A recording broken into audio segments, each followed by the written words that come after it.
Buenas tardes. Es un placer darle la bienvenida a esta segunda parte de nuestra jornada en la quinta Olimpiada Provincial de Historia y la tercera de Geografía de nivel superior. Tenemos el privilegio de recibir al profesor Raúl Fratkin, profesor extraordinario emérito de la Universidad Nacional de Luján, profesor consulto titular ad honorem de la Facultad de Filosofía de Letras de la UBA y investigador del Instituto de Historia Argentina y Americana, doctor Emilio Ravignani. El profesor Fratkin ha dedicado su trayectoria a analizar los vínculos entre sociedad, poder y movilización en la época colonial y revolucionaria. Es coordinador del programa de estudios rurales PROER y junto a Gabriel Di Meglio del Grupo de Historia Popular GRUP. Además, dirige la colección Historia Argentina de Prometeo Libros y entre sus publicaciones más recientes se encuentran Juan Carlos Garavaglia, La pasión por la historia, compilador en colaboración con José María Fradera, Buenos Aires, Prometeo Libros, 2020. Último artículo publicado, Miradas del bandolerismo rural en el litoral rioplatense a fines de la época colonial, en Revista de Indias. Hoy nos presenta su conferencia titulada Todos mandan, ninguno obedece, la crisis de autoridad en los campos del litoral rioplatense antes de la Revolución, en la que abordará los procesos que limitaron la capacidad de gobernar los campos del litoral durante las últimas décadas de la época colonial y nos permitirá comprender las condiciones que hicieron posible la movilización masiva de las poblaciones rurales a partir de 1810.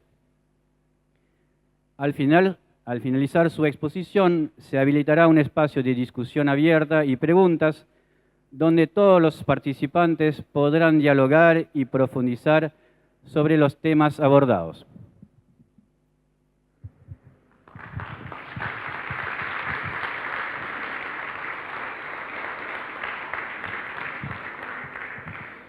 Bueno, buenas tardes. Gracias por estar una tarde de sol tan linda, encerrados aquí, hablando de historia.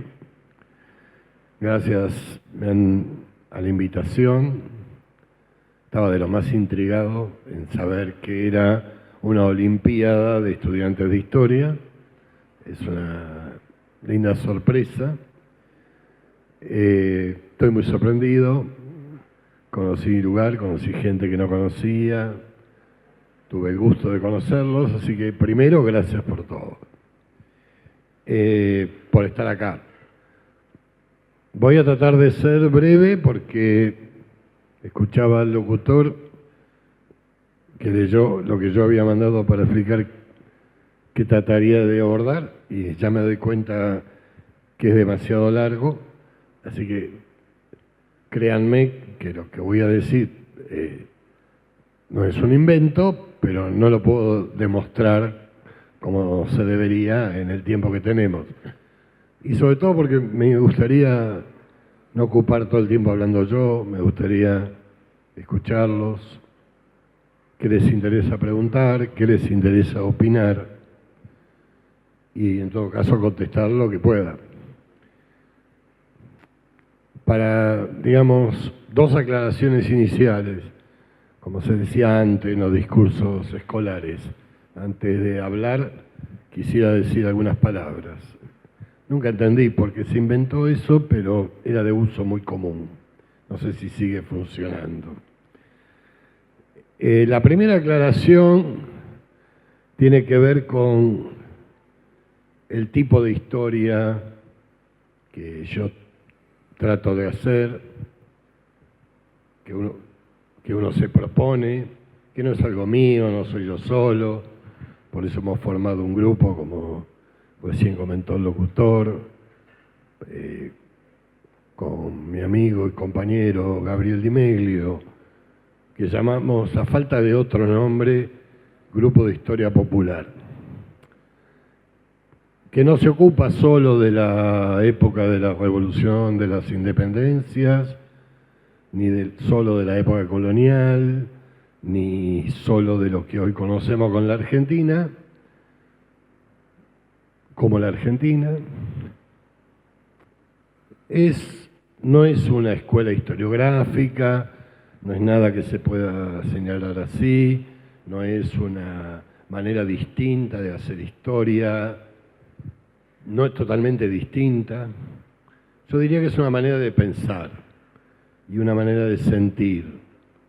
Pueden parecer dos palabras contradictorias, pero como acá hay estudiantes, como acá hay futuros profesores y profesoras, como acá probablemente haya futuros historiadores e historiadoras también, me gustaría compartir lo que para mí es una experiencia personal, que es que la historia no es solamente un modo de conocer, sino también un modo de sentir, y por eso el libro que con Josep María Pradera publicamos sobre Juan Carlos Garavaglia, de quien aprendimos mucho, además de gozar de su amistad, lo titulamos La pasión por la historia. Este es un trabajo para gente paciente y apasionada. Para gente paciente porque requiere mucha paciencia. Mucha más paciencia que para sentarse a estudiar para aprobar un examen. Y mucha pasión para que esa paciencia no se pierda, ni pierda la energía que necesita para hacer este trabajo que es extremadamente difícil. El de cualquier historiador, el de cualquier historiadora lo es, todo historiador e historiadora necesita paciencia, es un conocimiento que crece por acumulación, que no aparece súbitamente, que obliga a poner todo el tiempo en duda lo que uno creyó que había entendido, que obliga a pensar de vuelta lo que creyó que sabía, frente a nuevos documentos o frente a nuevos argumentos que no había imaginado. Y eso es lo que lo hace tan interesante, tan apasionante y a la vez tan desafiante. Yo les diría que el día que sientan, cuando les toque estar al frente de un curso, que están diciendo exactamente lo mismo durante varios años, sin cambiar una coma, y enseñando lo mismo, por favor, por ustedes y por sus estudiantes, ese día o cambian o dedíquense a otra cosa. Esto es un trabajo para gente que esté abierta a sorprenderse y a renovar expectativas. Este es un trabajo, será vieja la cita del poeta, pero espero que les llegue, que como decía Joan Manuel Serrat, no hay que confundir valor y precio. Este es un trabajo muy valioso que se paga muy mal. Y no es casual que se pague muy mal. Pero eso es otra discusión que no vamos a tener ahora, ni vamos a resolver acá, pero es muy valioso. ¿Qué quiero decir con esto? Quiero decir que intentar hacer una historia popular de un lugar, de un pueblo, de una ciudad, de un país, de una sociedad, de una región, cualquiera sea, es abrirse a una enorme cantidad de desafíos. Todos ustedes saben, ya se los he enseñado, seguramente lo repetirán muy bien en los exámenes, la historia tiene que hacerse con documentos. ¿Cuál es el problema que tiene la historia popular? Que los documentos que están conservados en el archivo es inversamente proporcional a cómo está distribuida la población. Para no usar metáforas matemáticas que al estudiante de historia no le gustan, la gente que a mí me interesa estudiar, y sobre todo en la época que me interesa estudiar, generalmente es analfabeta, no escribe documentos. Lo que sabemos sobre ella es lo que otros dijeron que ellos pensaban, es lo que otros dijeron que ellos hicieron. Y cuando parece que podemos saber algo de lo que pensaban, de lo que sentían, de por qué hacían lo que hacían, de por qué sentían lo que sentían, generalmente es cuando este tipo de gente estaba en el lugar que no quería estar y contestando las preguntas que no quería contestar. Cuando estaba en el ejército, cuando estaba en la cárcel, cuando estaba ante un juez, ante un comisario y contestando preguntas que él no contestaba, sino que un escribiente transcribía. Y más si entre el que declaraba y el que transcribía hay una diferencia cultural, racial, étnica, en la cual el que contesta habla en guaraní y el que transcribe escribe en castellano. Una gran historiadora francesa, que de esto sabía mucho, Arlette Farge, decía que el historiador tendría que tener cuidado de no caer en la omnipotencia de tratar de hablar con los muertos. Pero en el fondo es lo que uno intenta. No podemos recurrir a los métodos de los sociólogos, no podemos hacer entrevistas a la gente que nos interesa saber, porque no podemos hacer encuestas para entender por qué votaban. No sé si los encuestadores entienden por qué la gente vota como vota, ese es otro problema. Pero son problemas del presente que son también problemas del pasado. En el pasado se agudizan. Sin embargo, el documental no es el problema mayor si uno aprende a lo que tratamos de hacer. Los lectores de lo que escribimos dirán si lo logramos o hasta dónde lo logramos. Nunca de manera completa.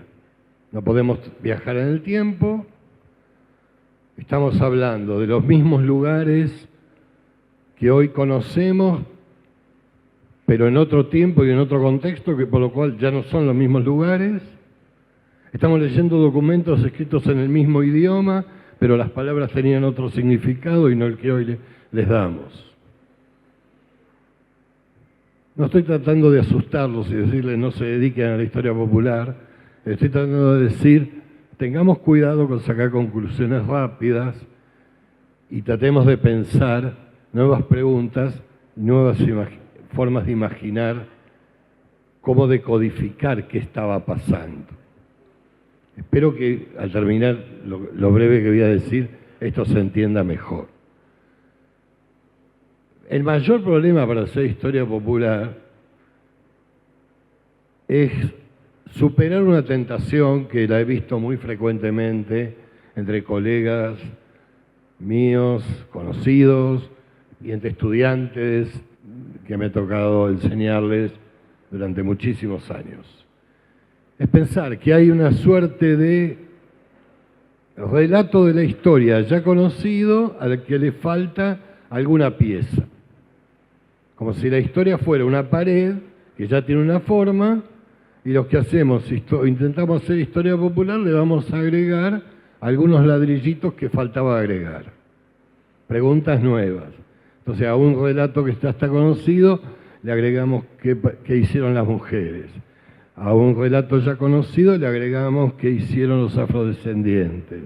A un relato ya conocido le agregamos qué hicieron los indios, los campesinos, los artesanos, los soldados, los presos. Esa es una tentación muy grande.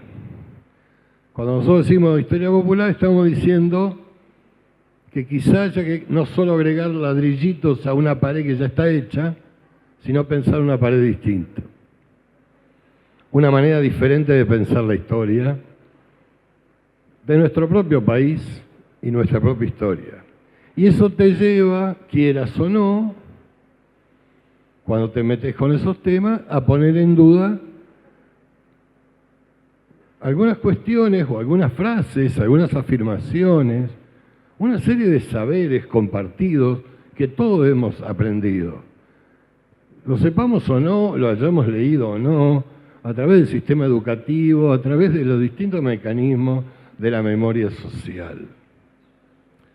Quiero dar el ejemplo más absolutamente obvio, el que seguramente la mayoría estará de acuerdo o alguna vez lo escuchó. Me lo sugirió una historiadora peruana en un encuentro de historiadores que me hizo una pregunta. Dice, ¿por qué en el Río de la Plata dicen sin ninguna duda que hubo una revolución en la época de la independencia y que esa revolución fue popular?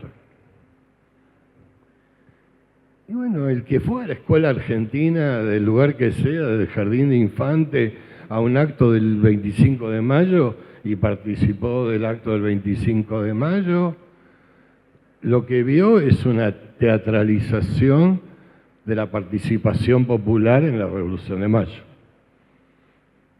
Bueno, es el día, el único día, parece, de la vida escolar en el cual los negritos y las negritas ocupan el escenario. Está bien que para vender empanadas o vender jabón, pero lo ocupan. Pocas veces en el acto alguien se acuerda de recordar que el 30% de la población de la ciudad era de origen africano en 1810. Entonces, no es un detalle, aunque todas las chicas, sobre todo las chicas, quieran hacer de dama antigua y no de negrita pastelera, en esa invención que hemos hecho en la vida educativa, perdón los licenciados en educación, estoy hablando mal de los historiadores, que es algo que se llama, no sé por qué, las damas eran antiguas, pero los caballeros no eran antiguos, los soldados no eran antiguos, los gauchos no eran antiguos, las lavanderas no eran antiguas, sino había un personaje único que era la dama antigua, que todas las chicas querían ser.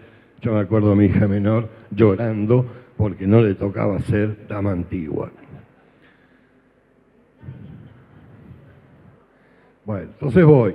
Ese día parece que se hace justicia y detrás de la centralidad que tiene la dama antigua y el cabildo aparecen otros personajes como si fueran fantasmas que después desaparecen del relato de la historia. ¿Se entiende lo que quiero decir? Entonces, la pregunta que nos hacemos y nos volvemos a hacer con cada paso nuevo de investigación, y mucho se ha avanzado en los últimos 40 años sobre esto, es qué pasa si esas presencias fugaces dejan de ser fugaces y se convierten en permanentes. Si no, hay que pensar de otro modo no solo el acto escolar, sino todo el relato de la historia. Y dejan de ser meros invitados un día de fiesta a ser protagonistas de esa historia. Dicho así, terminó la charla, estamos todos de acuerdo probablemente, pero acá empiezan todos los problemas. Porque hacer historia popular y descubrir qué pensaban, qué sentían, por qué hicieron lo que hicieron, por qué pensaron lo que pensaron, por qué sintieron lo que sintieron, y si no tenemos testimonios de ellos, ¿cómo averiguarlo? Segundo, también obliga a pensar con apertura y estar dispuesto a encontrarse con evidencias que a uno no le gusten. Y que quizás esas clases populares de 1800 no hicieran lo que uno hubiera esperado que hagan, o le hubiera gustado que hagan, y hicieron otra cosa. Entonces, cuando esta historiadora peruana me hizo esa pregunta, y es una enorme historiadora, se llama Cecilia Méndez, puso el dedo en la llaga. ¿En qué llaga? Yo les pido, le voy a contestar como una vez le tuve que contestar a una estudiante que no aprobó un examen final. Me dijo, ¿pero tengo que saber todas las fechas? Sí, si no, dedícate a otra cosa. Aviso. ¿Alcanza con saber las fechas? No. ¿Puedo pensar historias sin las fechas? No. Entonces les pido un minuto de imaginación y que se pongan ustedes en mitad del año 1815. Imagino que saben todos lo que pasó, lo que estaba pasando, pero yo quiero señalar un punto que es el menos subrayado en general. Algunos sí, otros no. Si ya lo estudiaron, lo van a estudiar. Si lo estudiaron y no se acuerdan, por favor estudienlo de vuelta. Voy a caer antipático, pero es la verdad. Si uno saca para la historia en el mes de junio, julio de 1815, ¿qué es lo que ve? Algo muy elemental. Napoleón, que había invadido España, entre comillas, invadido, y Portugal, de 1807 y 1808, había desatado la crisis general del Imperio español y del Imperio portugués, ¿sí? Eso lo sabemos todos. Todos los movimientos revolucionarios que empezaron en lo que hoy después se llamó América Latina, y en 1810 a nadie se le ocurriría llamar América Latina, en lo que en la época se llamaba la América Española, todos, y que no comenzaron el 25 de mayo de 1810 en Buenos Aires, sino que empezaron en 1809 y no en Buenos Aires. Paréntesis, me repito a mí mismo. Primera Junta es el nombre de una estación de subterráneo de la ciudad de Buenos Aires. No es el nombre de un gobierno. La Primera Junta no se llamó a sí mismo Primera Junta. Nadie hace un movimiento revolucionario, destituye un virrey, forma una junta y dice, nosotros somos la primera, anunciando que ya viene la segunda después. ¿Está claro? ¿Cómo se llamaba la Primera Junta a sí misma? Es complicado el nombre para ponerlo en la estación de subte. Junta Superior Provisoria del Virreinato del Río de la Plata en nombre de su majestad don Fernando VII. Es complicado para ponerlo en el título de la estación, es mucho más complicado para enseñarlo en un acto escolar el 25 de mayo. ¿Cómo explicar esto? Lo concreto, que no fue la primera junta, antes hubo una en Montevideo el año anterior, 2 años antes hubo una en Chuquisaca, otra en La Paz el año anterior. Ustedes dirán, bueno, pero eso es Uruguay, eso es Bolivia, y yo le diría, no es ni Uruguay, no es Bolivia, como la primera junta no es la Argentina, porque en 1810, 9, no hay Uruguay, no hay Bolivia, no hay Argentina. Segundo ejercicio de imaginación. Imagínense una época de la historia de la humanidad donde no existe la Argentina. Y por lo tanto saquen el mapa de la Argentina interiorizado en su cabeza. Ese es el segundo problema de la historia popular, grande, enorme. Sigo. ¿Qué pasa en 1815? Todos los movimientos revolucionarios que estallaron a partir de 1809, en Chuquisaca, en La Paz, en Trujillo, en Santiago de Chile, en Caracas, en Bogotá, en Puno, en Querétaro, en Guanajuato, no quiero hacer toda la lista, todos están derrotados en junio de 1815, menos uno, el del Río de la Plata. Lo aprendimos todos en la escuela. Lo que yo nunca encontré, de los que me enseñaron y de lo que leí, era una explicación satisfactoria de dónde venía esta originalidad rioplatense. ¿Se entiende lo que quiero decir? O las que encontré no me convencieron. Entonces la pregunta es antiquísima. ¿Por qué esta no fue derrotada? Esta revolución está viviendo una guerra civil entre dos bandos de la misma revolución para 1815. Y ni aún así fue derrotada. Es el único movimiento revolucionario de todo el Imperio Español que no fue derrotado. En 1815 fue derrotado Napoleón. En 1815 impera la Santa Alianza en Europa. Se restaura el absolutismo en toda Europa y en todo el mundo occidental. El único territorio donde no impera la restauración absolutista es el Río de la Plata.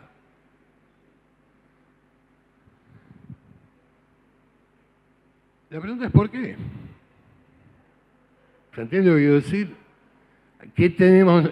Uno puede sacar una conclusión. Y porque nosotros no nos vence nadie. Es fácil, satisfactorio, ilumina el ego, alimenta la tradición nacional, pero no es cierto. ¿Se entiende lo que quiero decir? En general, las cosas que alimentan el ego nacional no son ciertas. Por lo menos no son verificables históricamente. Entonces hago un pequeño ejercicio y una recomendación para enseñar. Una manera de pensar nuevas preguntas es comparar situaciones. Tomar situaciones parecidas para pensar si en todas se repite la misma explicación. Luego yo miro todos los movimientos revolucionarios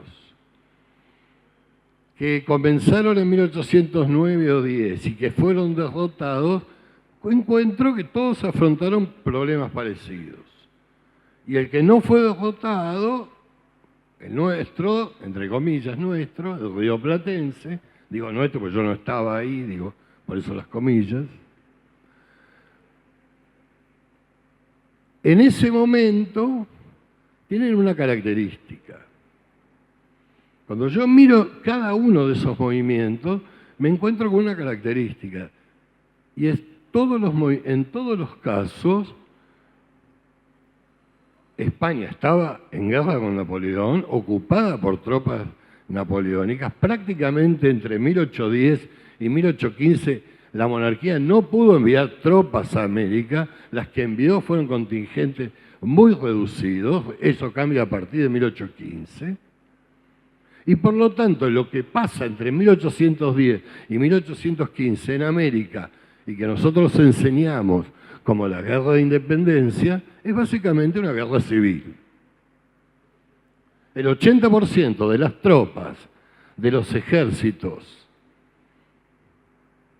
fieles a la corona, que sería la denominación exacta, o leales a la corona, está compuesto por soldados y oficiales nacidos en América. Y la inmensa mayoría de los soldados son de origen indígena, mestizo o esclavos convertidos en soldados en ambos bandos. ¿Se entiende lo que quiero decir? Entonces me empiezo a encontrar en problemas, y el mayor problema con el que me encuentro es que cada uno de los movimientos revolucionarios fue vencido por fuerzas militares y políticas integradas también por amplios sectores de las clases populares. La mayor insurrección de 1810, no hay nada parecido en la historia del mundo occidental en su masividad y violencia, que es la insurgencia del Virreinato de la Nueva España en 1810, solo comparable en su magnitud, en su extensión geográfica, en la cantidad de hombres y mujeres movilizados a lo que fue la Revolución Mexicana de 1910. Estoy hablando de la mayor insurgencia popular de la historia de Hispanoamérica del siglo XIX. Fue derrotada y vencida por ejércitos que una porción muy reducida venían de la península, sino que estaban compuestas también por las clases populares. ¿Qué distingue a la revolución rioplatense? No solo no haber vencida, sino que por algún motivo, por alguna razón, seguramente por más de una, y no por una sola, las fuerzas leales a la corona se mantuvieron hasta 1814 en dos lugares del Río de la Plata, aisladas, Montevideo y Carmen de Patagones. una característica distintiva de la revolución rioplatense es que logra una gran adhesión y movilización popular, y otra característica distintiva es que los enemigos de la revolución no logran concitar apoyos populares. Y por eso la revolución no es vencida. La pregunta es, ¿por qué? ¿Qué los hacía distintos a los artesanos, a los campesinos, a los indios, a los esclavos, a los mulatos, a los pardos, a los mestizos del Río de la Plata,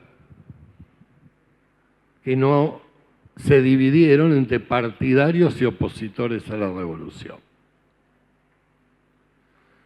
El 27 de junio de 1815, Carlos de Alvear, exdirector que está exiliado en Río de Janeiro, intentando convencer a la corona portuguesa que invada lo que en esa época ya se llamaba la provincia oriental, le escribe y le describe la situación y le dice: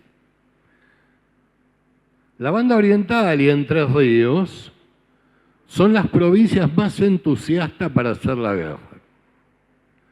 Pero en todas en las demás provincias se encuentran muchos partidarios de la causa del rey, entre los naturales del país y entre las clases pudientes. Ninguno con la abundancia que hay en Córdoba. El número de realistas en todos estos casos excede al de los republicanos. Cuando leí esto en Córdoba no cayó simpático, pero esta es la descripción que se Alvear. En Buenos Aires, el pueblo bajo es el único fanático con la revolución, pero la mayor parte de los vecinos del campo son indiferentes. Todo testimonio es parcial, todo testimonio es interesado, todo testimonio es sesgado, no hay un documento testimonial de la historia que diga toda la verdad. Esto recordémoslo. Alvear está tratando de conseguir algo de la corona portuguesa. El año siguiente se va a ver qué es lo que quería, una invasión para acabar con Artigas. Pero está describiendo una geografía política que tiene una característica muy precisa y que la hace más parecida a la de toda Hispanoamérica. Entonces no es toda la actual Argentina o todo el virreinato rioplatense el que está a favor de la revolución abiertamente, sino más algunas zonas que otras, más algunos lugares que otros, y sobre todo algunos lugares. ¿Cuáles? La banda oriental y Entre Ríos. ¿Por qué? Digo, ustedes que son entrerrianos y entrerrianas tendrán que ayudarnos a los argentinos y a los rioplatenses a entender esta historia. La explicación, ¿dónde estará? No probablemente en que eran entrerrianos, sino en algo sucedido antes que ayuda a entenderlo. La hipótesis que les estoy proponiendo, la hipótesis en la que estoy pensando y que no voy a llegar a demostrar, es justamente esa: que antes que se produjera la crisis de la monarquía española, que antes que sucedieran las invasiones inglesas a Buenos Aires y a Montevideo, ya estaba en los campos del Río de la Plata en desarrollo algo que me atrevo a denominar una crisis de autoridad. Una enorme dificultad para las autoridades para gobernar la población de los campos. Una población que era completamente desobediente e imposible de alcanzar por esas autoridades. Y que cuando eso se combinó con la crisis política general que desata el movimiento revolucionario, ello explica en buena medida las formas que adoptó la movilización popular en los campos y las formas que adoptó, la manera que adoptó la forma de hacer la guerra en los campos del litoral. No sé si soy claro en lo que quiero decir. Esa es una hipótesis. No es la única peculiaridad de la experiencia rioplatense. Esta centralidad de la movilización popular y dentro de la movilización popular, de las clases populares del mundo rural, llevó a que en el Río de la Plata, y no en otras regiones americanas, y fíjense que no estoy hablando de Argentina ni de provincias, sino que insisto en el Río de la Plata, surgieran formas, modos de hacer la guerra, distintos, originales, hasta a los que hubo que inventarle un nombre que no existía antes, y ese nombre es el de Montoneras, y hasta fue necesario inventar y producir, imaginar, un género literario para interpelar a esa población y para llegarle con un discurso político a esa población, que es el género gauchesco, que es otra singularidad de la experiencia rioplatense. Lo que estoy invitando es a sumar manos y voces, inteligencias e imaginaciones, a reconstruir lugar por lugar, pueblo por pueblo, la historia previa que ayude a entender por qué hubo tantas combinaciones de novedades en este lugar perdido del mundo occidental a principios del siglo XIX. El título que elegí para hoy no lo inventé yo, sino que lo tomé de un documento. Les pido por favor atención. El fraile Pedro de Goitía era el párroco de Arroyo de la China, hacía poquito que se había hecho cargo de la parroquia, en 1781, y describe así el problema que tiene para desarrollar su actividad pastoral en Arroyo de la China.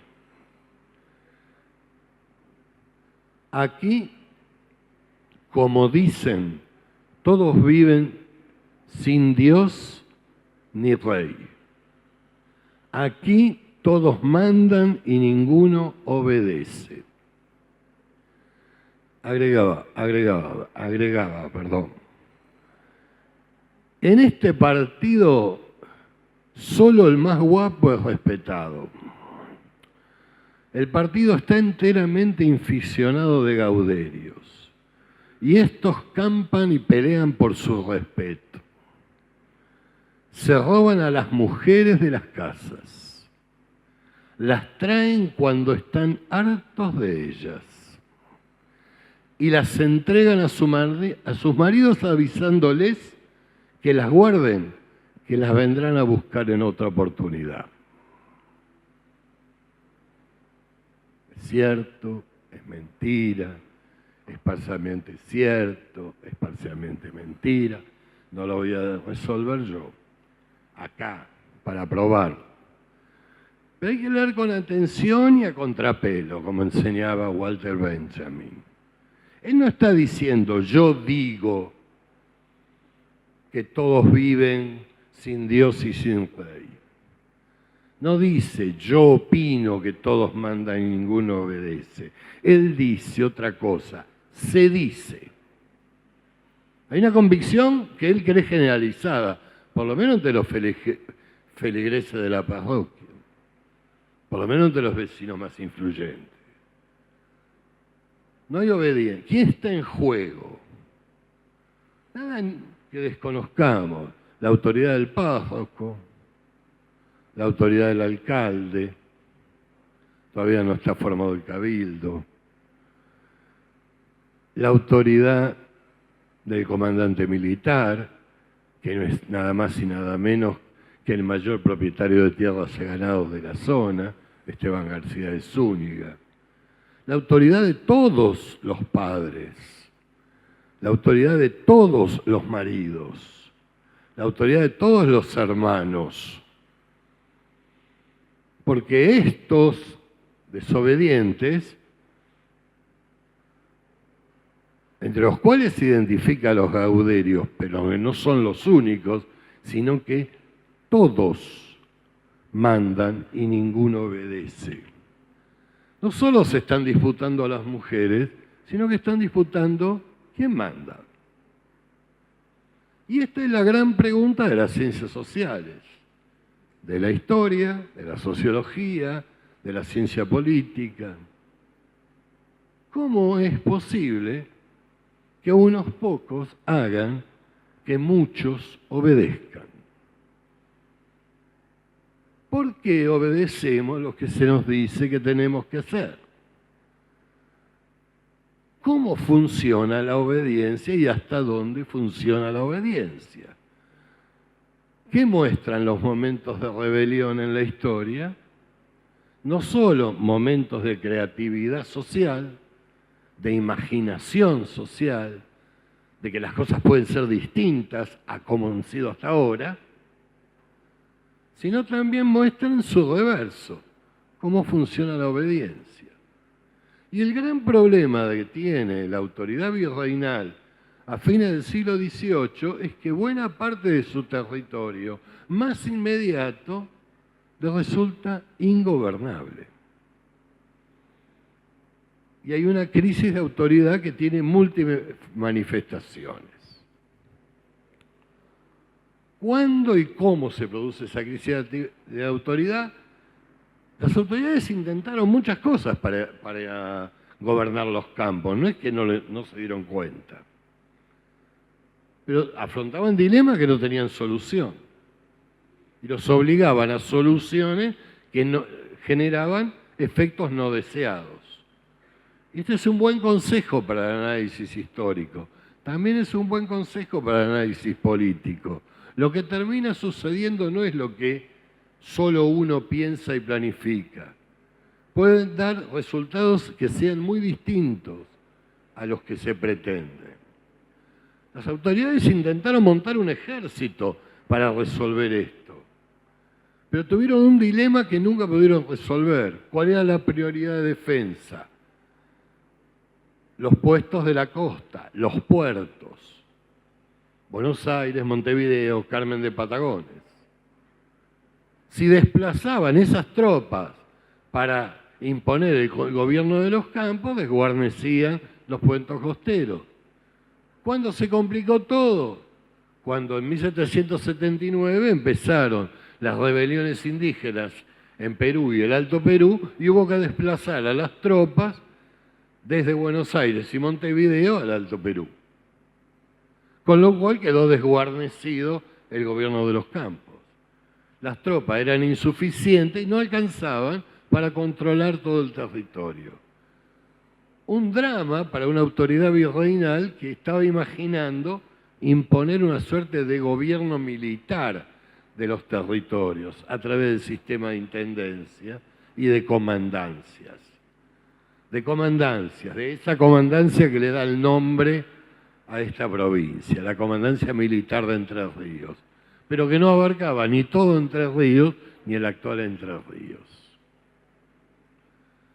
La idea era clara, imponer una suerte de gobierno militar por encima de toda otra forma de gobierno existente. La posibilidad era mínima, porque esas tropas desertaban, el reclutamiento era difícil, los salarios en el trabajo, en las estancias o en las faenas de cuero eran superiores a lo que cobraban los soldados, la desobediencia era general y además había que mantener a las tropas en los puntos claves. La situación empeora ¿cuándo? Cuando la defensa de la costa se hace tan urgente, a partir de 1796, cuando las autoridades están esperando una nueva guerra con Portugal, que se haga en alianza con Gran Bretaña y que una fuerza militar portuguesa y británica pueda invadir el Río de la Plata. Paréntesis, las invasiones inglesas, si algo no son, es sorpresivas. Es algo que se está esperando que suceda. Cierro el paréntesis. se pone más complicada la situación, se monta más dispositivo de defensa en estas ciudades claves. No hay virreinato sin la capital, no hay virreinato sin el puerto de la capital, que es Montevideo, y no hay virreinato sin la gallina de los huevos de oro del virreinato, que es Potosí. Y para eso se destinan las tropas. El resto, que se defienda como se pueda. Como se pueda en cada autoridad local. Entonces lo que yo encuentro, no tengo tiempo de tratarlo, si me pongo a reconstruir, son un montón de informes, denuncias, reclamos de autoridades de distinto tipo, inferiores, desde un cabildo de Santa Fe, o de Gualeguaychú, de Arroyo de la China, o de Corrientes, a un juez local, un alcalde de la hermandad, un juez pedáneo, un cabo de milicia, un cura párroco, cualquier tipo de autoridad local reclamando el envío de tropas para mantener el orden en el territorio, tropas que no se pueden enviar porque tienen otro destino. Y porque además esas tropas se están reduciendo por la cantidad de deserciones que hay. Y las deserciones multiplican la desobediencia. Y todo el mundo lo sabe. 3 episodios me gustaría reponer acá para que entiendan la gravedad de lo que está pasando. Hay un momento en que todo se complica mucho más. Y es a partir de 1796. Antes que Napoleón invada España, antes que los ingleses invadan Buenos Aires, hay 3 episodios claves. El primero, les toca de cerca geográficamente, es un hecho menos conocido y menos renombrado. La invasión, así la titulan, que una banda de salteadores realiza en septiembre de 1798 en el pueblo de Paraná, y que deriva en el saqueo de la principal tienda del pueblo. El hecho causa una enorme conmoción. Se envían tropas desde Buenos Aires, se envían tropas desde Santa Fe, se nombra un comisionado del virrey para perseguir salteadores en los campos de Paraná. No es suficiente el gobierno local existente, que por otro lado se reducía a un alcalde de la hermandad y unos jueces se llaman pedáneos o comisionados de algunas localidades, como Hernandarias, como Alcaraz, como Feliciano. ¿Se entiende lo que estoy describiendo? Es una enorme conmoción.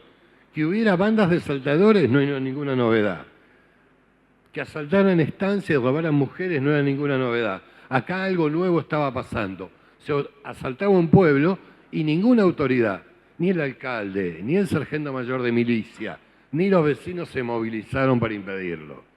Tampoco se movilizaron para perseguirlos. Es una conmoción política inmensa. No lo puedo describir, me llevaría varias horas contarlo, son pilas y pilas de expedientes. Solo anuncio lo siguiente: los efectos de ese asalto duran por lo menos 10 años en la historia de Paraná y en la historia de Santa Fe. Y se entrelazan con la disputa de si Paraná se separa o no por fin de Santa Fe, prometida en 1782 y no concretada para 1798. ¿Qué es lo más interesante de esto? Esta partida de salteadores no era nueva en la zona. Para el momento que asalta el pueblo, y en realidad no asalta todo el pueblo, sino que lo ocupa y saquea una tienda, que es la más importante, ya había hecho un montón de depredaciones. Especialmente lo que llamó el comandante Jorge Pacheco, que apresó a algunos de sus miembros, se dedicó al acopio de mujeres. Asaltar casas, chacras, quintas, robarse más que el ganado, las mujeres. Y llevarse las mujeres. Esas mujeres, además de sufrir tremendas experiencias, que no voy a relatar, y ellas relataron, sobrevivieron y a través de ellas sabemos lo que tenemos una versión, lo que hablaban los salteadores entre ellos de cuáles eran sus planes. Y a través del testimonio de los lugares, de los vecinos que fueron asaltados, lo que dijeron los salteadores cuando asaltaron sus chacras o estancias. Estamos armando un rompecabezas. No tenemos todas las piezas. ¿Cuáles eran los planes después de asaltar la bajada del Paraná? Escaparse a Portugal. Ese es el término que no dicen Brasil, Portugal. Presentarse ante el comandante de la Guardia de San Sebastián y volver, unido a las tropas del comandante de la Guardia Portuguesa de San Sebastián, a saquear todas las estancias y matar al comandante de Curuzuco-Atiá. Esa es la versión que distintos testigos en distintas fuentes y en distintos momentos replican. Por lo tanto, es verosímil, no sé si es verdadera, verosímil. Que nos está indicando dos cosas muy claras. Una, cuál es el espacio geográfico en el que se mueve esta gente, que es desde el sur de Brasil hasta Coronda, o sea, cruzando el río Uruguay y el río Paraná, y desde el río de la Plata, por lo menos hasta Curuzuco-Atiá, si no más allá. El segundo episodio sucede en el medio de la brevísima y paradójica guerra con Portugal de 1801. No sé qué tanto están, es una guerra extraña entre España y Portugal, pero que nos da una idea de la época. Solo señalo dos hechos. ¿Por qué es extraña? Porque la noticia de que España y Portugal entraron en guerra llega al Río de la Plata cuando en la península ibérica ya se firmó la paz. Por lo tanto, la guerra empieza cuando terminó. Pero nos da una idea de cómo funcionan las cosas en esa época, los tiempos y las distancias. Y cómo los actores tienen que decidir sin saber qué es lo que está pasando. Esa guerra tiene otra característica central, eso seguramente la sabe, y los que estudian geografía también lo imagino que lo sabe, y si no lo saben se los recuerdo, que es lo que en la historiografía argentina suele presentarse como la invasión portuguesa de las misiones orientales. Es decir, el paso a dominio portugués de todas las misiones guaraníes ubicadas al este del río Uruguay. Eso que se suele denominar de ese modo, o si ustedes quieren, la conquista portuguesa de las misiones, para tomar en cuenta la historiografía brasileña, ¿en qué consistió? En un ataque que realizan sujetos que eran desertores de los ejércitos y las milicias portuguesas, dedicados al contrabando, integrantes de partidas de salteadores, que se acogen a un indulto dictado por la corona portuguesa, se presentan en la cabecera del departamento de San Miguel, acuerdan con los indios guaraníes reducidos en la cabecera de San Miguel que se pasen bajo el dominio y la protección de la corona portuguesa, ocupan el pueblo, saquean el pueblo y hacen rendir a las tropas españolas. En muy poco tiempo, otro territorio clave entra en crisis y imposible de gobernar. Y ha pasado dominio portugués. No lo ha hecho un ejército enemigo, sino una combinación de desertores, salteadores e indios sublevados. Y el tercero sucede casi al mismo tiempo. Una banda de salteadores, dicen las fuentes, asalta el pueblo de Las Víboras, en el actual Uruguay, ocupa el pueblo, saquean todas las pulperías de los españoles, todas las casas de los vecinos, asaltan la casa del alcalde de la hermandad del partido de Víboras, lo buscan para matarlo, no lo encuentran porque se escapó, les roban el bastón de la justicia y lo parten y lo queman en la plaza pública del pueblo.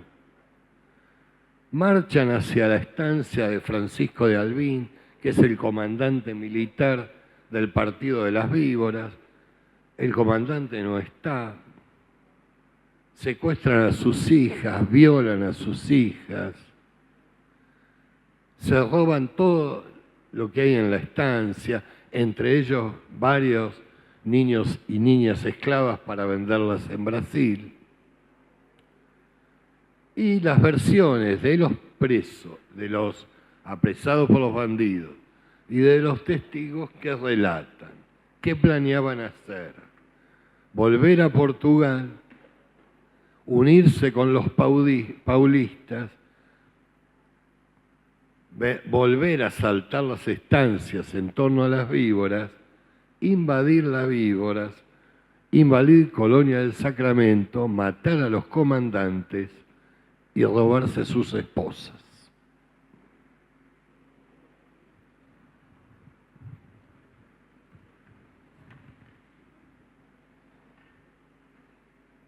¿Cómo estamos de tiempo?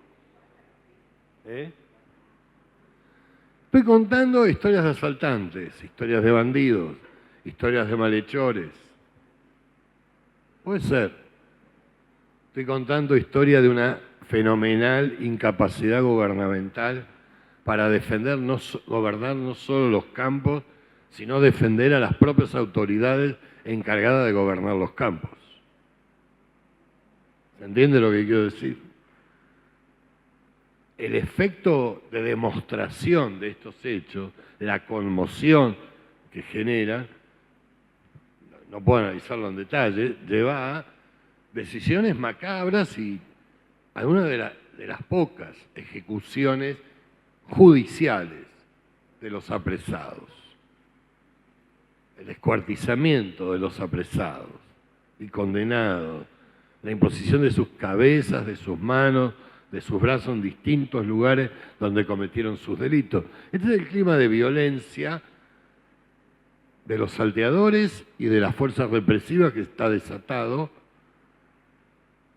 antes de cualquier crisis política. Pero lo que está en juego muy claramente es quién gobierna.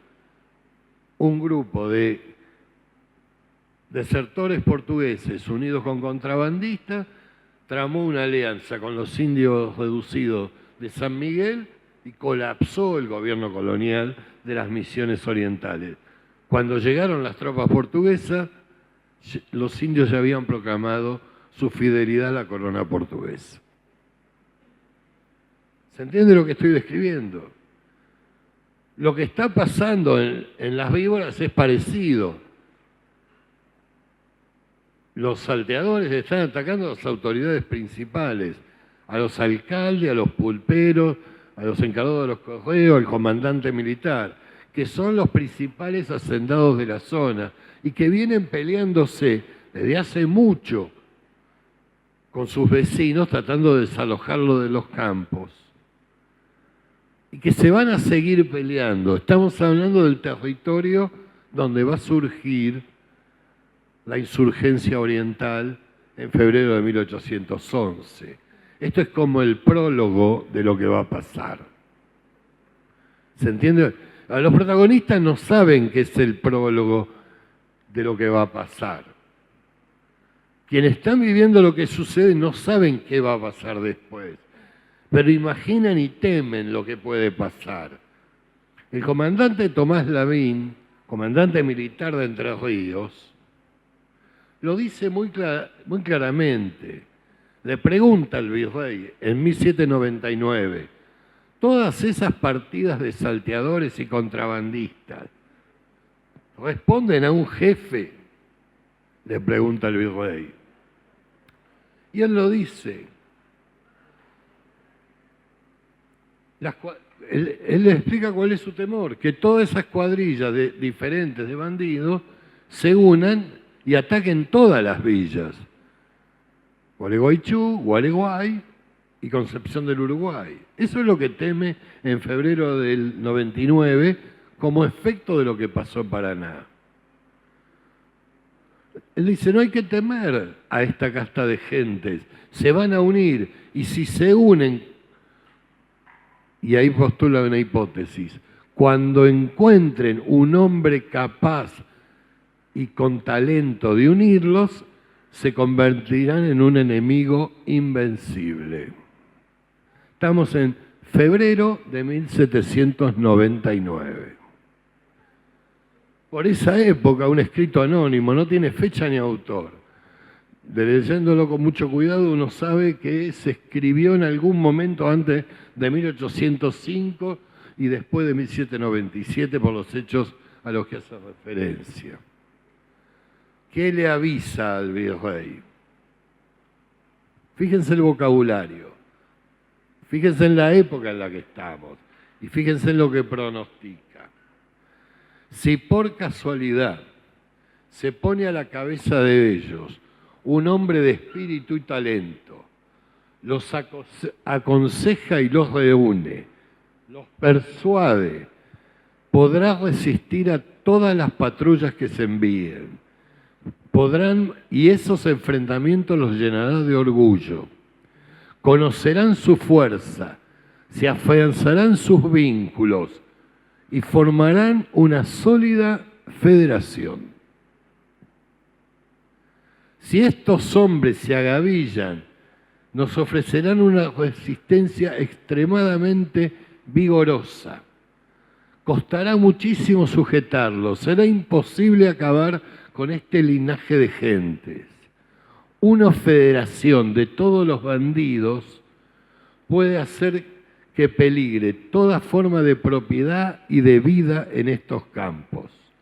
Ellos asilarán a los desertores, protegerán a los esclavos fugados, a los contrabandistas, a los fascinerosos, y se decidirán a atacarnos. No despreciemos la idea, termina el informante. No es ridícula. Con cimientos más débiles terminaron varios imperios en Europa. ¿Qué estoy tratando de mostrarles? Estamos antes de las invasiones inglesas. Ninguno de los protagonistas sabe lo que va a pasar después. Lo que están describiendo casi como un historiador del siglo XX o XXI es el surgimiento de Artigas. Y la idea de que lo que lideraba Artigas era simplemente una hueste de fascinerosos y criminales. Ese es el discurso que va a usar el directorio para derrotar a Artigas. ¿Y con qué problemas se encontraba? ¿Por qué no eran posibles de apresar a estas partidas de salteadores? Por algo muy elemental. Lo describió el comandante de la estancia de Rosario del Colla.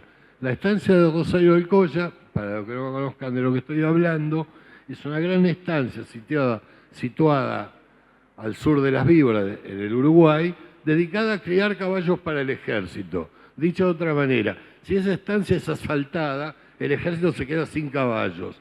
Y en esta época, un ejército sin caballos es un ejército inmóvil. En 1797 el comandante lo dice muy claro. Es imposible evitar los robos de caballos en la estancia del rey. Los salteadores hacen lo que se les da la gana. Se refugian en los montes. Cada vez que los estamos persiguiendo, se dispersan y cuando se vuelven a reunir, nos vuelven a atacar. 1797. Cualquier oficial del ejército directorial en 1820 hubiera descrito igual la guerra de Montoneras. ¿Se entiende lo que estoy diciendo? Dos conclusiones. Hay una crisis de la autoridad. Ninguna autoridad se logra imponer.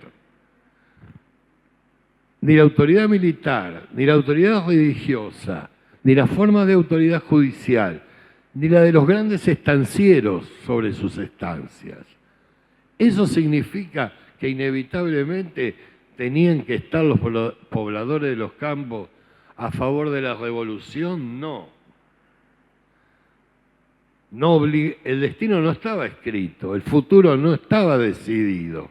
Esto explica la forma, la rapidez con que la insurrección de los campos contra el gobierno de Montevideo, favorable a la regencia, se produjo entre diciembre de 1810 y febrero de 1811.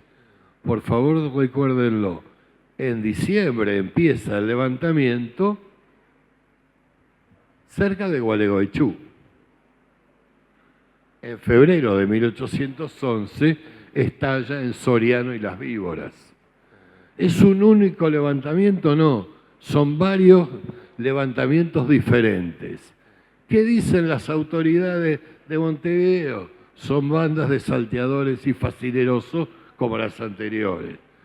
¿Qué dicen las autoridades de Buenos Aires? El gobierno de la revolución, averigüemos quiénes son. La desconfianza es enorme.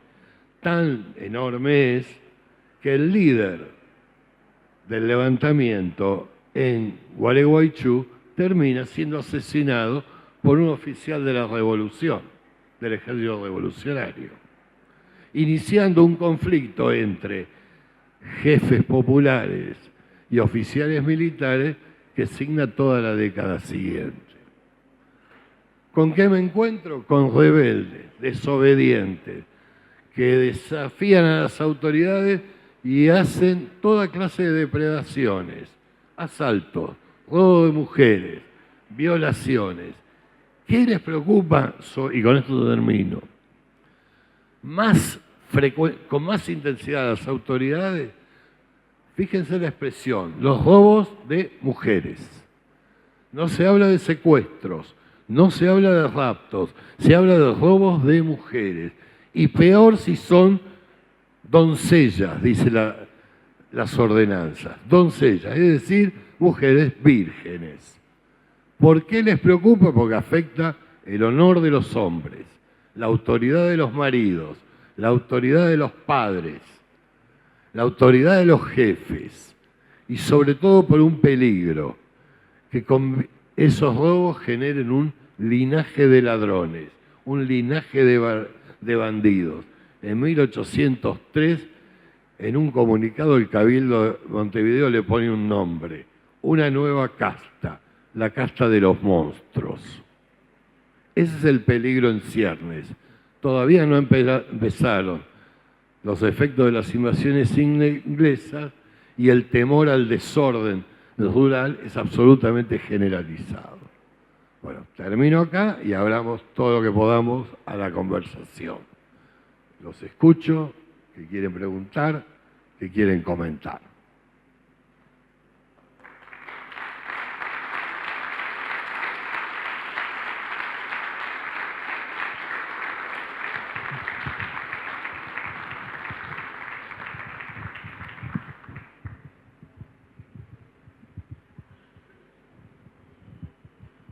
Quien hace honor a la tradición entrerriana se atreve y habla.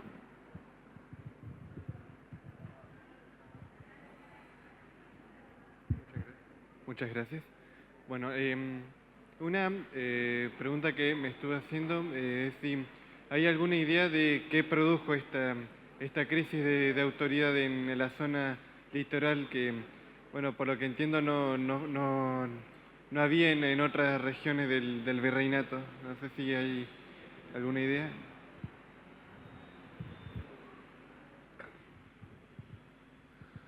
No sé si entendió la pregunta, se escuchó. Él me pregunta qué produjo esta crisis de autoridad en el litoral. Me dice, por lo que entiendo, no había en otras regiones.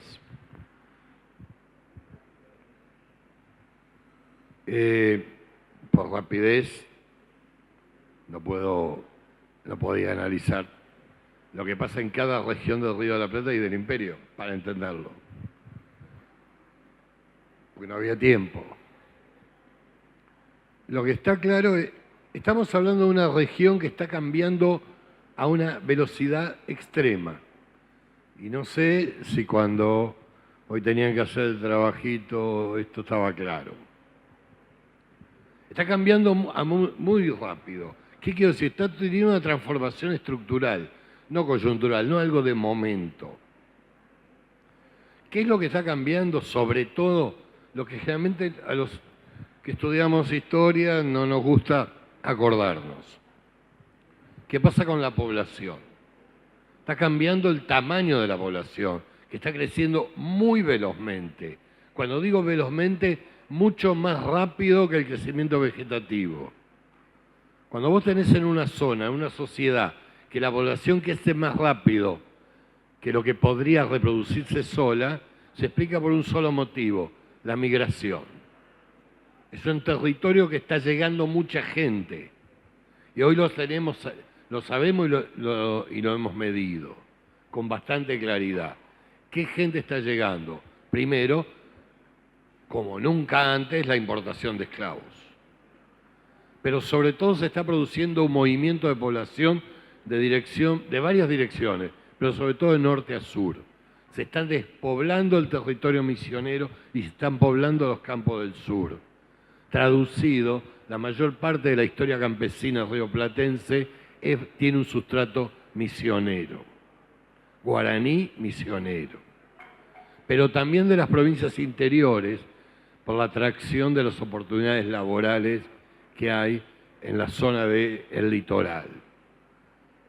Y un cuarto componente es la migración desde el sur de Brasil hacia los campos del litoral, sobre todo al actual Uruguay, pero también a Corrientes o Entre Ríos. Ese crecimiento y poblamiento del poblamiento se da al margen de las normas legales, al margen de la voluntad de las autoridades.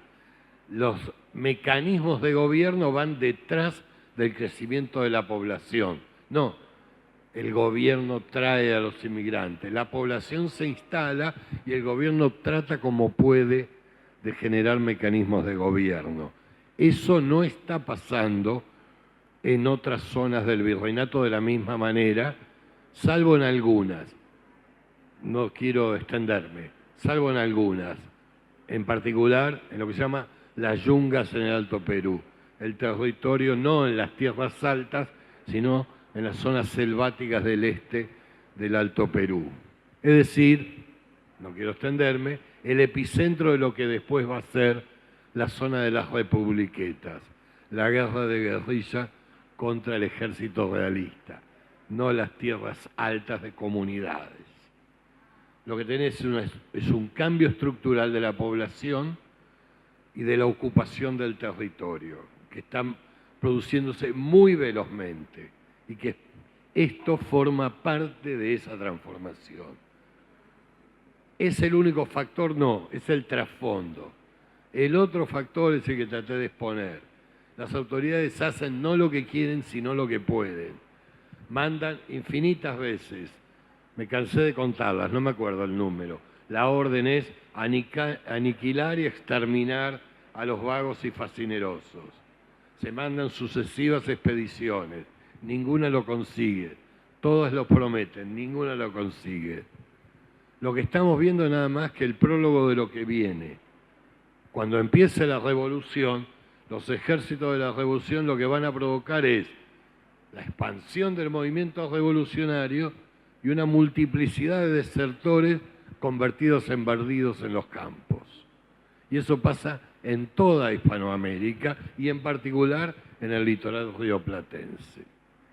¿Se entiende lo que quiero decir? Entonces, lo que quiero decir, la pregunta es ¿cómo se hace para gobernar un territorio que escapa al alcance de las autoridades existentes para gobernar ese territorio?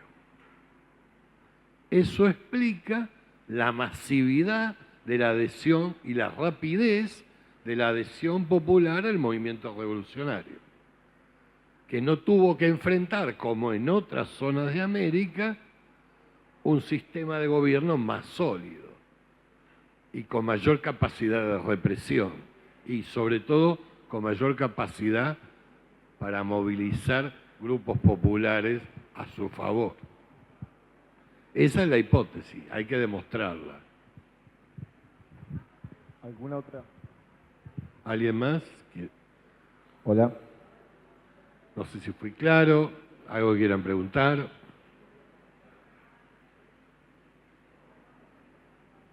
Nada.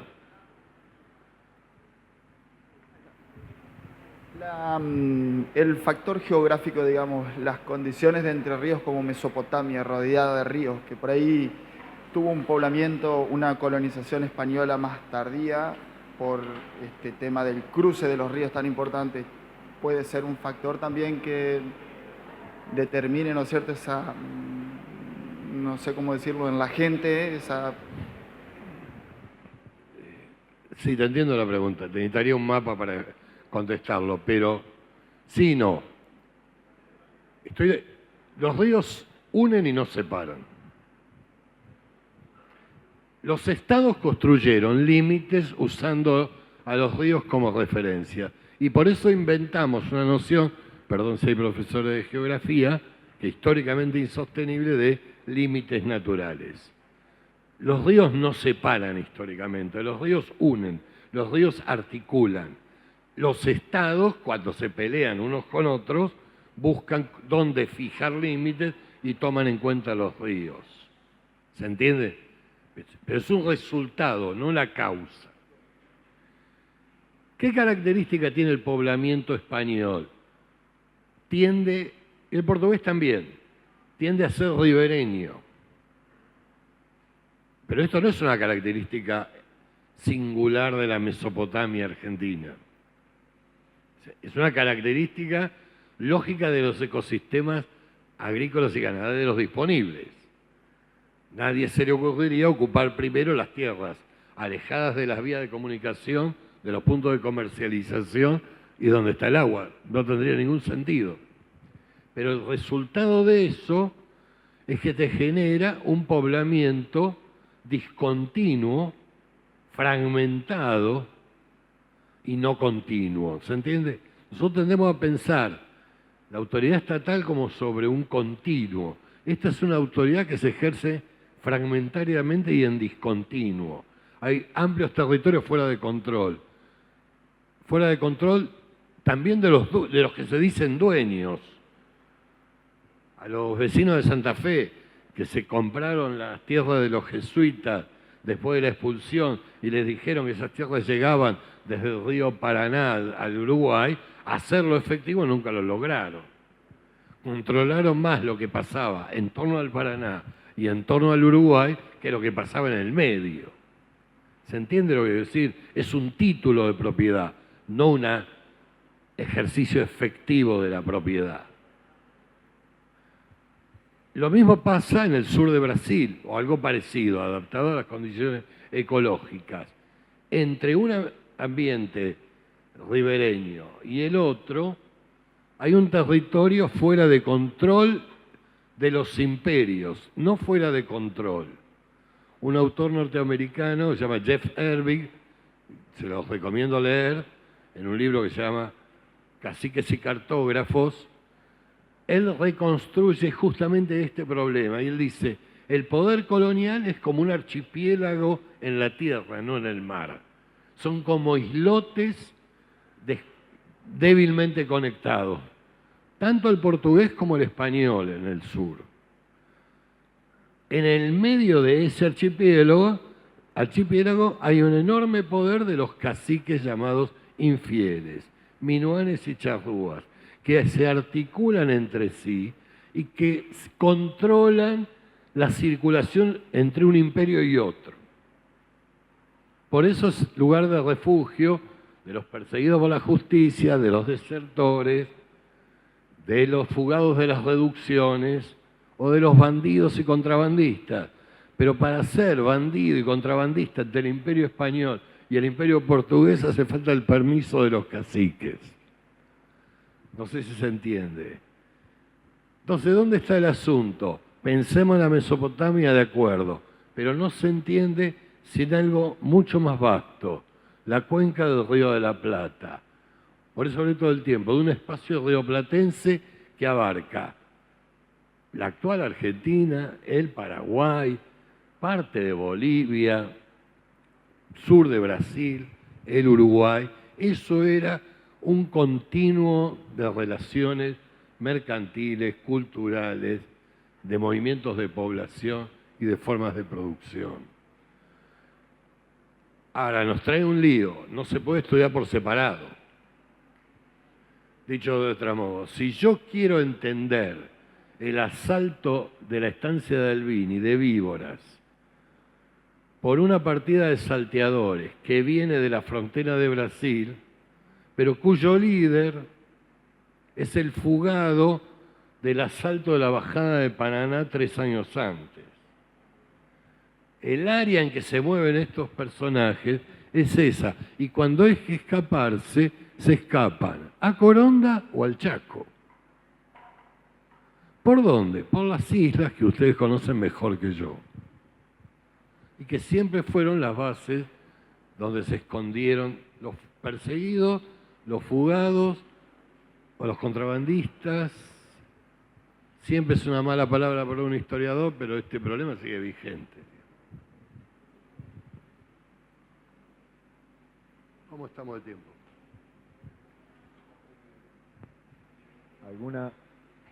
¿Alguna otra consulta? Ella quiere hablar, pero... Hola Raúl, ¿cómo estás? Dos cuestiones. Podríamos Dale, dale. pensar entonces que en esta zona el dominio colonial nunca fue estable y de ahí esta cuestión de la forma de hacer la guerra rápidamente. Y después la otra cuestión, este sistema de invasión y de presentarse en la frontera, ¿ocurría la inversa? De que de acá se invadan los poblados fronterizos de Brasil y vengan y traten de buscar y presentarse a los comandantes de esta región. ¿Tu nombre? Ana. Ana. Bueno, te sumo y te pones a investigarlo. Es fantástico el tema. ¿Cuál es el problema? Alguna vez lo dije presentando un libro en Uruguay. Esta generación tiene que unir lo que los historiadores han separado. Necesitamos unir la historia de Paraguay, de Uruguay, de la Argentina y del Uruguay en una sola historia. Y dejar de pensarlas por separado. Al intentarlo, se te aparecen preguntas de cosas que no se saben y otras que sí. Vos planteaste dos problemas. Uno de los problemas es, yo lo contestaría con una metáfora, pero no hay otra cosa. El poder es una relación, no es una cosa. A ver si soy claro. El poder no es algo que se obtiene y se tiene. Es algo que se ejerce. Es una relación. Como toda relación es inestable. Está en tensión. Y cuando intervienen más de dos, es bastante más complicada, ¿no? Cualquiera que haya vivido la experiencia me entenderá. ¿Quién manda? ¿Quién obedece? Depende de la capacidad de ejercer el mando y de hacerse obedecer. ¿Cuál es el drama del Imperio Español y la magia y el atractivo histórico del Imperio Español? En términos logísticos, es un imperio imposible. Vuelvo. Si en el Río de la Plata empieza una guerra cuando la guerra ya se pactó la paz, la distancia y el tiempo juegan un papel enorme y convierte a los actores coloniales en actores mucho más autónomos, con mucho más margen de acción y de autonomía de lo que las leyes, las órdenes, los discursos sostenían. Esto quiere decir que para hacer cumplir una orden del rey hace falta una cadena de mediadores. Y si un superior, y el que ejerza un cargo directivo me va a entender, Si yo quiero conseguir que no se paren los alumnos y se vayan, tengo distintas alternativas. Una es atraerlos, otra es lograr que alguno impida que se vaya.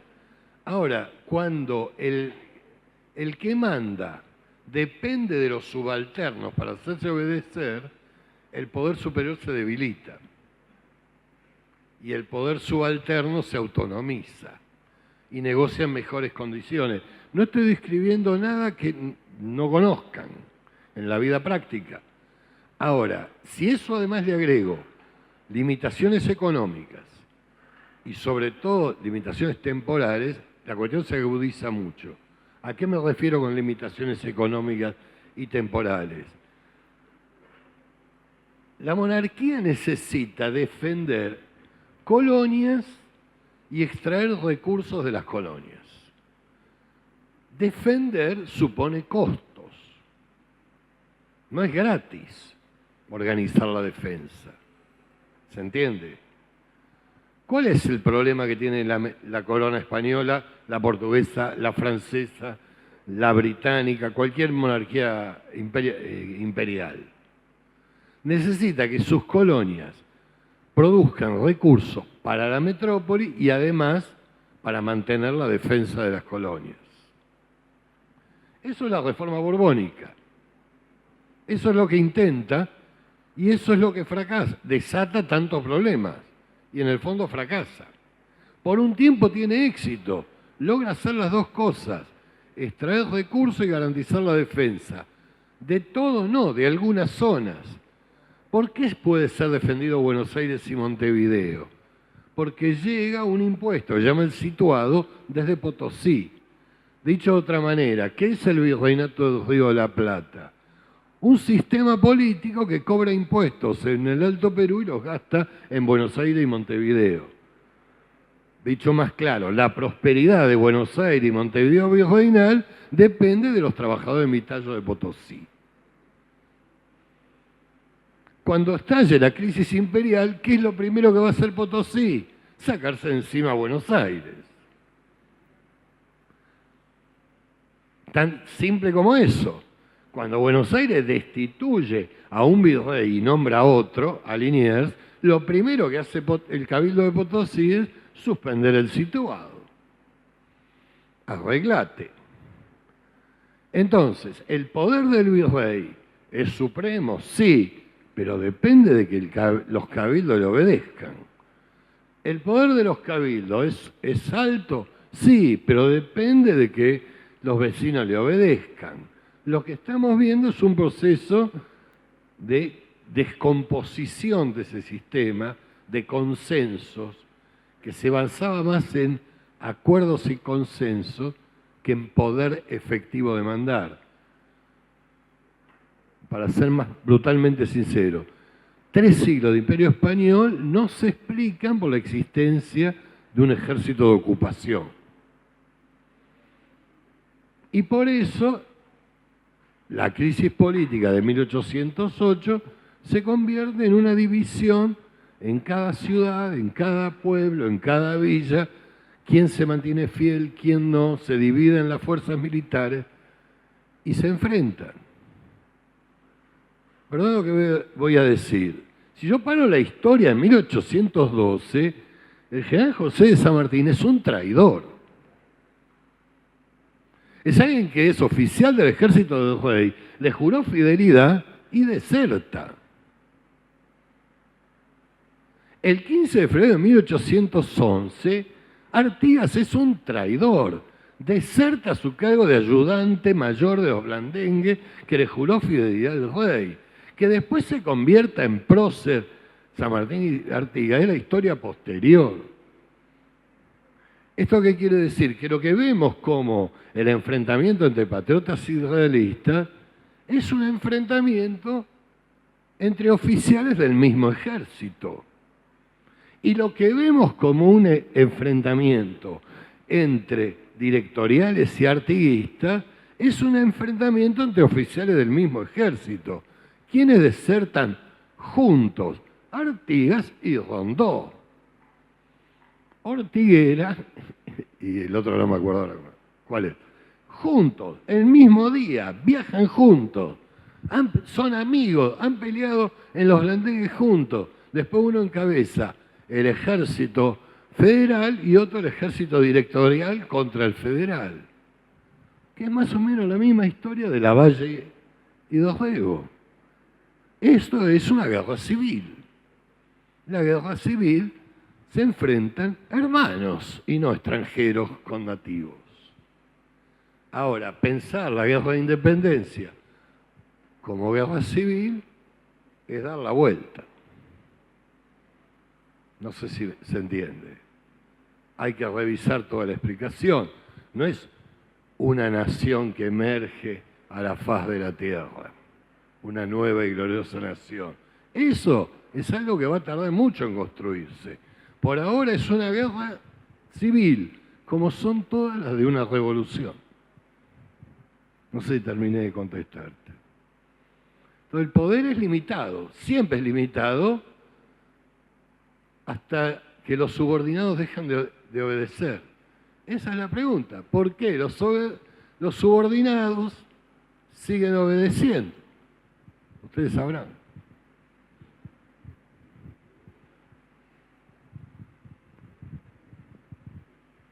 ¿Alguien más? ¿Nadie? Los cansé, los abrumé. Bueno, gracias por la atención y antes que me quede sin voz, gracias por todo. Hasta la próxima. Fuerte aplauso.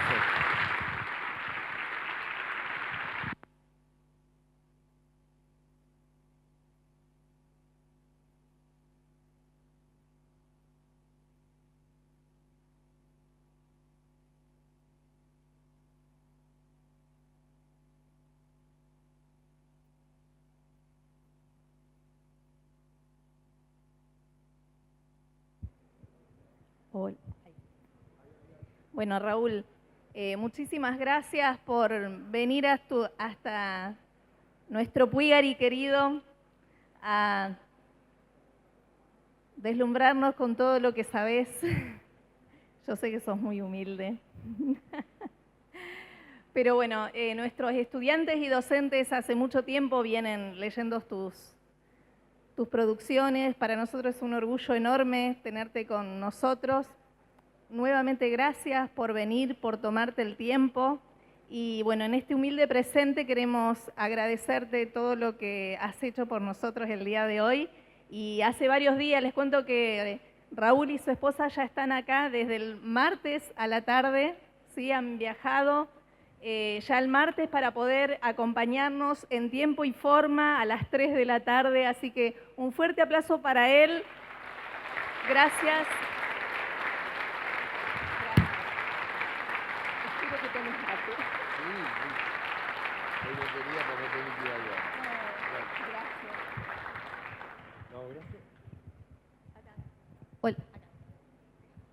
Gracias. Vuelvo a insistir. Es una linda experiencia.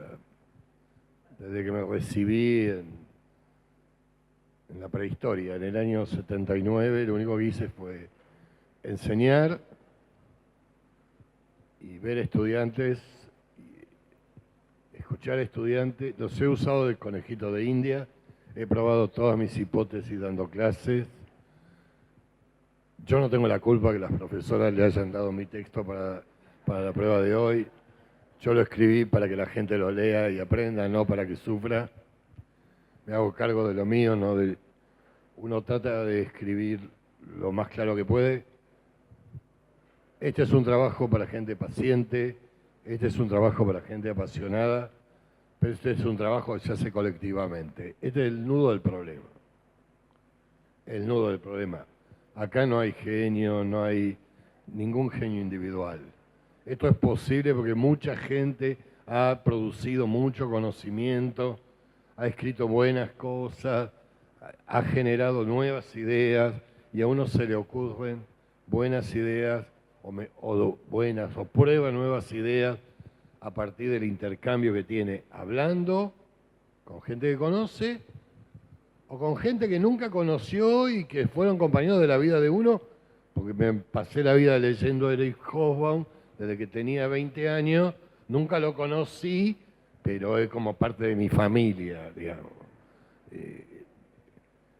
Ha durado más mi relación con Hobsbawm que algún matrimonio anterior que tuve, digamos. No, pero no estoy bromeando, estoy diciendo que eso es lo que tienen los libros.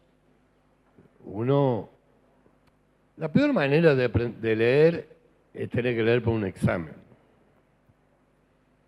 Entonces hoy uno no disfruta sino sufre. Bueno, cuando dejen de dar examen, quizás descubran en la lectura, no de un texto mío, de cualquier, y sobre todo de buenos escritores, uno está hablando de una relación de intimidad, que es una relación personal, de enriquecimiento. No lo suplanta ninguna charla a las apuradas, ni no lo suplanta ni menos un mensaje de TikTok. Es algo que se genera en el interior de uno mismo, que yo los invitaría a que no se lo pierdan. Es un placer encontrar buenas lecturas. No estoy hablando de mis libros, estoy hablando de grandes libros que se han escrito y que te permiten pensar. Y cuando empezás a conectar cosas que estuvieron separadas. Ahora creo que podemos conectarlas, porque ahora sabemos mucho más de la historia indígena, de la historia de los trabajadores, de los campesinos, de las mujeres, de los esclavos, de los libertos. Lo que se ha acumulado de conocimiento es una enormidad en los últimos 40 años, nuevo, pero está todo como fragmentado, está todo como disperso. Yo intento juntarlo hasta donde puedo.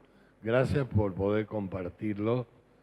Si pretendo algo, es que de acá salgan algunos interesados por meterse en los archivos a buscar evidencias de la historia popular. Ojalá así sea. Cuando quieran la seguimos, la pasé bien. Es un poco emotivo y difícil conocer los lugares físicamente que uno leyó en los expedientes. Era un territorio bravo el que viven ustedes, pero no sé si lo sabían. Pero por algo, alguien lo llamó el país de los matreros. Por algo. Gracias, chicos, chicas, suerte.